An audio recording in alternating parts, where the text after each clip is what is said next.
തന്നെ ആകട്ടെ, നിങ്ങൾ ഏതവസ്ഥയിലൂടെയും കടന്നു പോകുന്ന ഒരു വ്യക്തിയാകട്ടെ, രോഗമോ ദുഃഖമോ പ്രതിസന്ധിയോ കടഭാരമോ നിരാശയോ എന്തു തന്നെയാണെങ്കിലും, ഗാഡ് ഈസ് ഫെയ്ത്ത്ഫുൾ.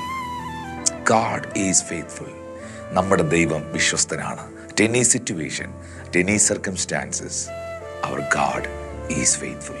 ഈ വിശ്വസ്തനായ ദൈവം നിങ്ങളെ ഒരിക്കലും ചതിക്കത്തില്ല. ഈ വിശ്വസ്തനായ ദൈവം നിങ്ങളെ ഒരിക്കലും കൈവിടത്തില്ല. ഈ വിശ്വസ്തനായ ദൈവം അവൻ ഉണ്മയുള്ളവൻ, അവൻ കണ്ണിൻ മണി പോലെ നിങ്ങളെ കാത്തിടുന്നവൻ. അന്ത്യം വരെ, നിങ്ങളുടെ ജീവിതത്തിൻ്റെ അവസാനം വരെ നിങ്ങളുടെ കാൽ വഴുതി പോകാതെ, നിങ്ങളുടെ കാൽ വഴുതുമെന്ന് തോന്നുന്നിടത്തെല്ലാം നിങ്ങൾ തെന്നി ഇടറി വീണ് പോകാതെ അവൻ്റെ അത്ഭുത കരങ്ങളിൽ അവൻ നിങ്ങളെ പിടിക്കുന്ന ദൈവമാണ്.